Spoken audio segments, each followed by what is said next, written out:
एक गांव के बाहर एक जंगल था। उस जंगल में चुड़ैल का साया था। वो चुड़ैल अक्सर गांव से आने जाने वाले लोगों को मार डालती थी। उसी गांव में राजू नाम का एक लड़का रहता था। वो बहुत ही गरीब था और उसके एक पैर में पोलियो हो गया था, जिसके कारण वो सही से चल फिर नहीं पाता था और उसके दोस्त भी नहीं थे। राजू के ऐसा होने के कारण गांव के और बच्चे उसका बहुत मजाक उड़ाते थे। एक दिन जब गांव में टिंकू और बंटी नाम के बच्चे खेल रहे होते हैं, तभी उनकी फुटबॉल राजू के पास जाती है और बच्चे राजू से फुटबॉल देने को कहते हैं। ए राजू, फुटबॉल देना हमें जल्दी से। अबे, किससे फुटबॉल मांग रहा है? ये कैसे देगा? ये तो लगड़ा है, लगड़ा। तभी पहला बच्चा, जिसका नाम बंटी होता है, दूसरे बच्चे टिंकू से बोलता है। तू भी ना टिंकू, कैसे बोल रहा है राजू से? भाई, वो लंगड़ा है तो उसकी गलती थोड़ी ना है, अगर वो गरीब है तो। इस बात पर राजू को गुस्सा आता है और वो उन दोनों से बोलता है। अगर मैं लंगड़ा और गरीब हूँ तो इसमें मेरी कोई गलती थोड़ी ना है।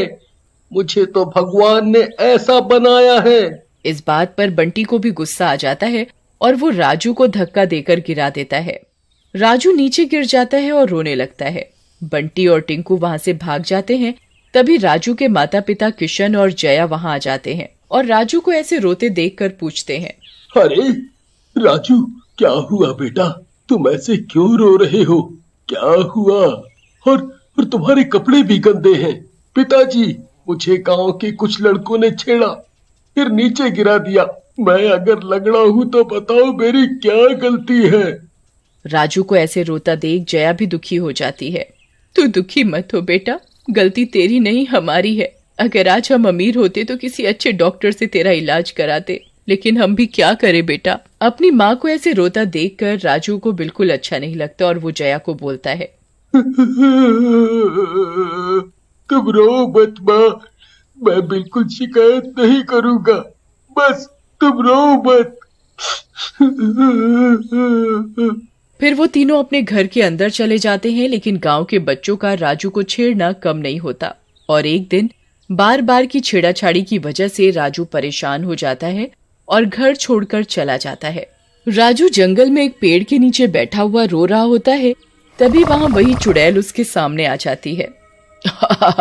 ए लंगड़े, यहाँ क्यों बैठा है? चल भाग यहाँ से, नहीं तो मार कर खा जाऊंगी तुझे।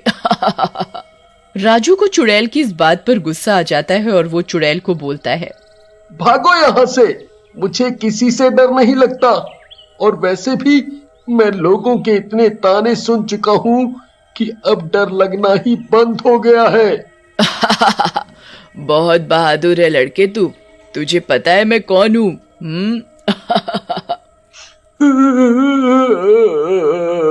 हाँ, पता है मुझे, तुम इस जंगल की चुड़ैल हो, लेकिन मुझे तुमसे डर नहीं लगता और मैं अब मरना चाहता हूँ। राजू की इस बात पर चुड़ैल को हैरानी होती है और वो राजू से बोलती है। वाह राजू वाह, पहली बार ऐसा कोई बहादुर मिला है जो मुझसे नहीं डरता। वाह, मजा आ गया। लेकिन तुझे पता नहीं राजू कि आत्महत्या करना पाप है और ये गलत काम है। ये तो कायरता है। लेकिन मैं क्या करूं चुड़ैल जी, मुझे सब छेड़ते हैं और मेरे लंगड़ेपन का मजाक बनाते हैं। मैं इन सब से दुखी हो गया हूँ। राजू, यही तो जीवन है। जब तक जिंदा रहोगे तब तक तुम्हें इन सारी समस्याओं से जूझना और लड़ना पड़ेगा, इसलिए ऐसे हिम्मत मत हारो। वाह चुड़ैल जी, आपकी बातें सुनकर तो सच में हिम्मत आ गई। तुम तो सच में बहुत अच्छी हो। लोग पता नहीं तुम्हें कैसे इतना बुरा बोलते हैं। क्या तुम मेरी दोस्त बनोगी? राजू की मासूम बातें सुनकर चुड़ैल को भी रोना आ जाता है और वो राजू को बोलती है। राजू, तुम्हारी बातें सुनकर तो मुझे भी रोना आने लगा है। तुम सच में बहुत प्यारे हो। हाँ, मैं तुम्हारी दोस्त भी बनूंगी और तुम्हारे साथ भी रहूंगी, और अगर किसी ने तुम्हें परेशान किया तो मैं उसे सबक भी। वाह, फिर तो मजा आ जाएगा तुम्हारे जैसा दोस्त बनाकर। वाह वाह। चलो ज्यादा हंसो मत और घर चलो, अब तुम्हारी माँ तुम्हारी चिंता कर रही होगी। फिर चुड़ैल राजू का हाथ पकड़ती है और उड़ाकर राजू के घर ले जाती है और राजू के घर से कुछ दूर उतार देती है। अरे चुड़ैल जी, आप कहाँ रुक गई? चलिए मैं आपको अपनी माँ से मिलवाता हूँ, वो आपसे मिलकर बहुत खुश होगी। नहीं राजू, तुम्हारी माँ मुझसे मिलकर खुश नहीं बल्कि डर जाएगी। तुम अभी घर जाओ, मैं समय आने पर खुद ही मिल लूंगी। और हाँ, हमारी इस मुलाकात के बारे में किसी को नहीं बताना। ऐसा कहकर चुड़ैल वहां से चली जाती है। राजू जैसे ही अपने घर में घुसता है, वहां उसकी परेशान माँ राजू को गले लगा लेती है और बोलती है, राजू मेरे बच्चे, तू कहाँ चला गया था? पता है मैं कितनी परेशान थी। क्या हुआ? कहीं तू हमें छोड़कर तो नहीं जाना चाहता? अरे माँ, कहीं नहीं मेरी प्यारी माँ, कैसी बातें करती है। भला मैं अपनी प्यारी माँ को कहीं छोड़कर जाऊंगा? तू भी कितनी भोली है। नहीं नहीं, मुझे पता है बच्चे, हम गरीबी के कारण तुम्हारा ठीक ढंग से इलाज नहीं करा पा रहे, लेकिन क्या करें, इतनी मेहनत के बाद भी कुछ नहीं बचता। अरे माँ, अब तुम रोना बंद करो, नहीं तो मुझे भी रोना आ जाएगा। ऐसी कोई बात नहीं है, मुझे आपसे कोई शिकायत नहीं है। ऐसा कहकर राजू अपनी माँ के गले लग जाता है। उधर चुड़ैल भी राजू के घर के बाहर खड़े होकर उन दोनों की सारी बातें सुन लेती है और सोचती है, इन दोनों का प्यार देखकर मुझे अपना बेटा याद आ गया। काश वो भी मुझसे इतना प्यार करता तो मेरी ऐसी मौत नहीं होती और ना ही मैं चुड़ैल बनती। ऐसा कहकर चुड़ैल वहां से चली जाती है। अगले दिन टिंकू और बंटी राजू के घर के बाहर खेल रहे होते हैं। तभी राजू को देखकर वो राजू को फिर से छेड़ना शुरू कर देते हैं। बंटी, देख वो लगड़ा राजू फिर आ गया। इससे पहले कि राजू कुछ कहता, चुड़ैल अदृश्य रूप में वहां आ जाती है और राजू से बोलती है, अच्छा तो ये हैं वो बच्चे जिनकी वजह से तुम्हें ये सब करने की जरूरत पड़ी।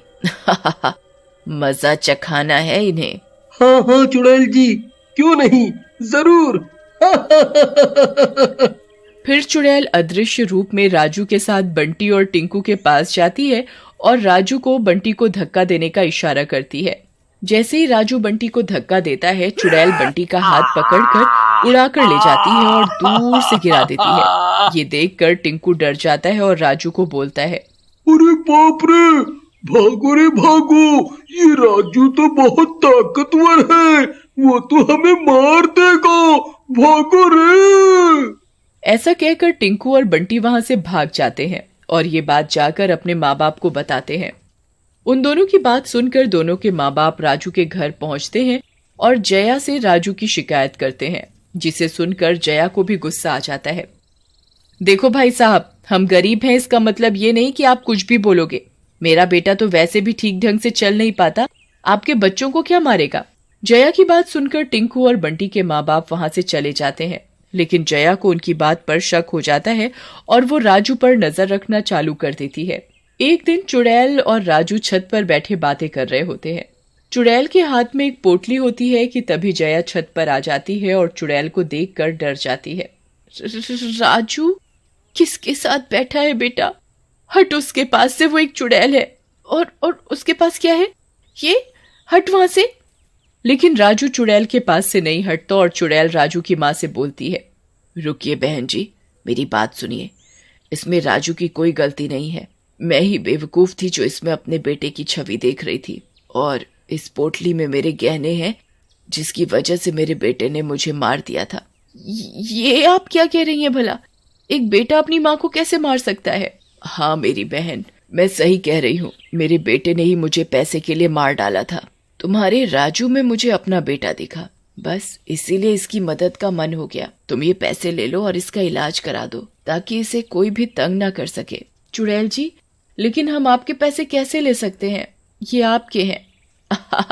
मैं चुड़ैल इन पैसों का क्या करूंगी? तुम इलाज कराओ राजू का, ताकि ये मनहूस पैसे किसी के काम तो आ सके। ऐसा कहकर चुड़ैल वहाँ से गायब हो जाती है।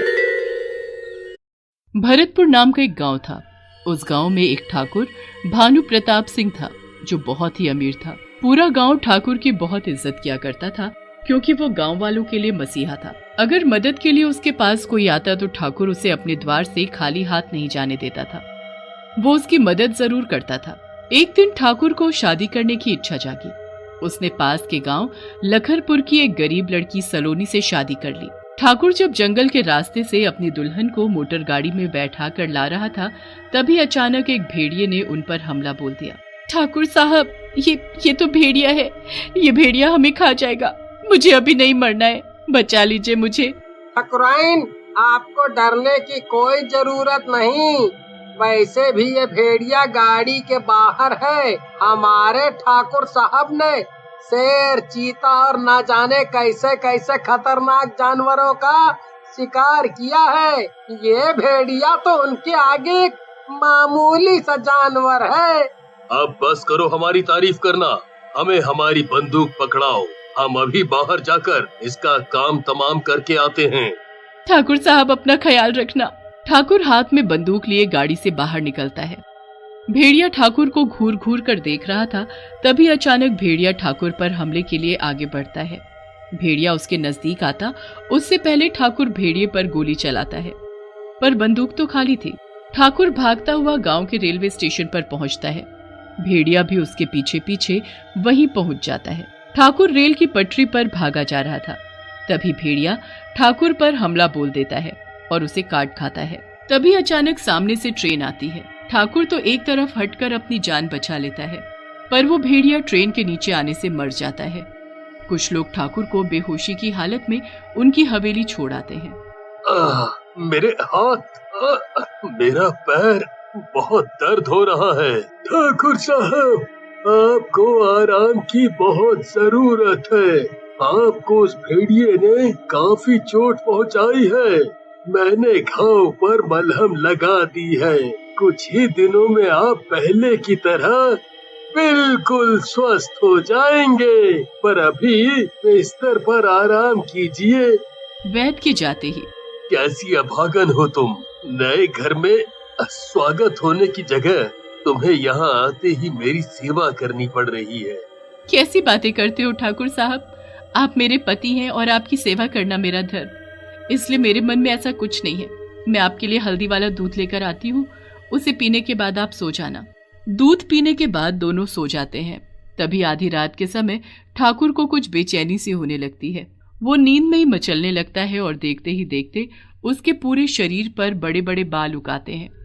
आंखें खोलते ही आंखें लाल लाल और मुंह में नुकीले बड़े बड़े दांत। ठाकुर उठ खड़ा होता है। ये मुझे क्या हो रहा है? मेरे शरीर पर ये बाल और नाखून इतने बड़े बड़े। तभी सलोनी की आंख खुल जाती है और ठाकुर को देख वो चीख पड़ती है। आह! बचाओ, बचाओ कोई! ठाकुर साहब कहाँ गए? अभी तो यही मेरे पास सोए थे। ठाकुर साहब, आप कहाँ हैं? मुझे बचाइए। चुप हो जाओ, कहीं कोई सुन ना ले। मैं ठाकुर हूँ और ये मुझे क्या हो गया है मुझे खुद नहीं पता। मुझे तो कुछ समझ नहीं आ रहा। तुम तो भेड़िए हो, बिल्कुल वैसे जैसा मैंने जंगल में देखा था। तुम मेरे पति नहीं हो सकते। जरूर तुमने मेरे पति को मारकर खाया है। सलोनी, मेरा विश्वास करो, मैं ही तुम्हारा पति हूँ। ये देखो मेरे गले में ये ताबीज, इसे देखने के बाद शायद तुम्हें विश्वास हो जाए। ठाकुर साहब, ये आपको क्या हो गया? आप भेड़िए कैसे बन गए? आप जरा रुकिए, मैं अभी किसी को बुलाती हूँ। नहीं, ऐसी गलती मत करना, क्योंकि मेरे अंदर इंसानों को खाने की बहुत भूख लगी है। मुझे बस इंसानों का मांस चाहिए। उन्हें खाकर मुझे अपना पेट भरना है। उनका खून चाहिए मुझे। सलोनी, तुम मुझसे दूर हो जाओ, कहीं मैं तुम्हें ना खा जाऊं। तभी भेड़िया सलोनी को धक्का देकर बाहर भाग जाता है। सलोनी उसका पीछा करती हुई उसके पीछे पीछे जाती है। भेड़िया सीधा वहीं रेलवे स्टेशन पर पहुंचता है जहां उसे भेड़िए ने काटा था। स्टेशन पर भीड़ देख भेड़िए के मुंह से लार टपकने लगती है। ये तो बहुत ही बढ़िया है। इस जगह तो मुझे भरपूर इंसान मिलेंगे खाने को। तभी वहां भेड़िए को देख हाहाकार मच जाता है। सभी लोग इधर उधर भागने लगते हैं। भागो भागो सब भागो, भेड़िया आया है, भेड़िया। अगर सभी को अपनी जान बचानी है तो ट्रेन में छुप जाओ, जल्दी करो, ट्रेन बस थोड़ी ही देर में चलने वाली है। तुम कहीं भी भागो, मैं तुम्हें पकड़ ही लूंगा, क्योंकि मैं भेड़िया हूँ, भेड़िया।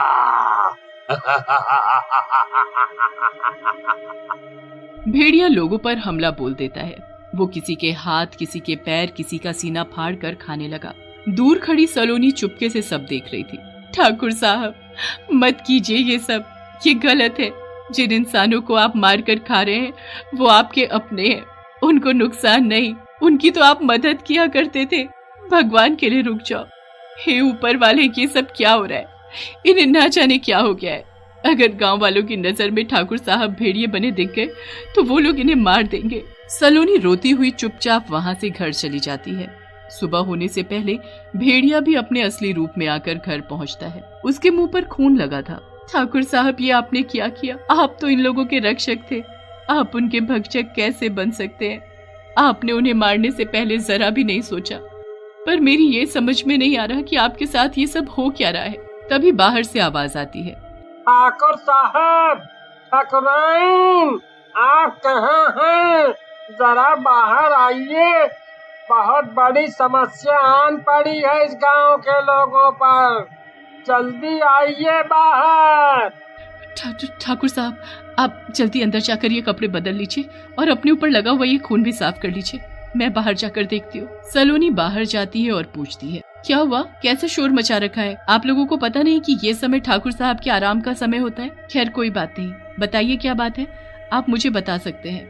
वो वहाँ रेलवे स्टेशन पर लोगों की लाशें बिछी पड़ी हैं। कुछ लोगों का कहना है कि किसी खतरनाक जानवर ने उन पर हमला किया है, जो दिखने में बहुत बड़ा और खतरनाक था, बिल्कुल भेड़िया जैसा, और उसे यही अपनी हवेली के पास आते देखा है।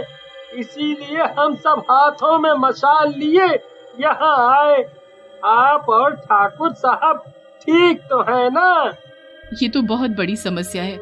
मुझे लगता है शायद जंगल के रास्ते कोई जानवर आया होगा, उसने ही लोगों पर हमला किया। गांव के लोग चले जाते हैं, पर ठाकुर डर के मारे पूरी रात नहीं सो पाता। अगले दिन शाम ढलते ही ठाकुर के शरीर में फिर से बेचैनी होनी शुरू हो जाती है। सलोनी, मुझे बचाओ। मेरा बदन बहुत दुख रहा है। मुझे लगता है कि मैं फिर से भेड़िए के रूप में आ रहा हूँ। सलोनी फौरन ठाकुर को एक मजबूत रस्सी से बांध देती है। ठाकुर साहब, मैं आपको ऐसे तड़पते हुए नहीं देख सकती, इसलिए मैं आपको इन रस्सियों से आजाद करती हूँ। अगर आपने इस भेड़िए रूप में गांव पर हमला किया तो लोगों को पता चल जाएगा कि आप भेड़िए हैं और वो लोग आपको मार देंगे। मैं अपने पति को मुसीबत में नहीं डाल सकती, इसलिए आप वहीं जाइए रेलवे स्टेशन पर। वहां लोगों को मार कर खाओगे तो किसी को कुछ पता नहीं चलेगा। भेड़िया दौड़ता हुआ वहां रेलवे स्टेशन पर पहुंचता है और छुप जाता है। जैसे ही ट्रेन रुकती है, उसके अंदर से लोगों की भीड़ निकलना शुरू हो जाती है। बस फिर क्या था, भेड़िया लोगों पर टूट पड़ता है। लोगों में भगदड़ शुरू हो जाती है। मेरा बच्चा मेरा बच्चा मुझसे बिछड़ गया, मैं उसे कहाँ ढूंढूं? तभी भेड़िया उस आदमी को फाड़ कर खा जाता है और हमेशा की तरह वो अपना पेट भरने के बाद चुपचाप हवेली में चला जाता है। ऐसा कई दिन तक चलता रहा। जिन लोगों को भेड़िए के बारे में पता था, उन लोगों ने स्टेशन पर जाना छोड़ दिया, पर नए लोगों का अभी भी वहां आना जाना था। एक दिन गांव का एक आदमी सतवीर भेड़िए को हवेली में घुसते और उसे भेड़िए से ठाकुर बनते देख लेता है। सतवीर भागता हुआ गांव पहुंचता है और सभी को ठाकुर के बारे में बताता है। गुस्से में सभी हाथ में मशाल लिए हवेली पहुंचते हैं। ठाकुर अपनी पत्नी के साथ बाहर आता है। ठाकुर सब बता देता है कि कैसे वो भेड़िया बना। तभी वो सबके सामने फिर से भेड़िए रूप में आ जाता है। ठाकुर को तभी अपने मंदिर में रखे त्रिशूल की याद आती है और वो तुरंत मंदिर में जाता है और त्रिशूल उठाकर अपने पेट में मार लेता है। ठाकुर सबसे माफी मांगते हुए दम तोड़ देता है। ठाकुर के मरने के बाद सलोनी सारी संपत्ति गांव के हवाले कर कहीं दूर चली जाती है।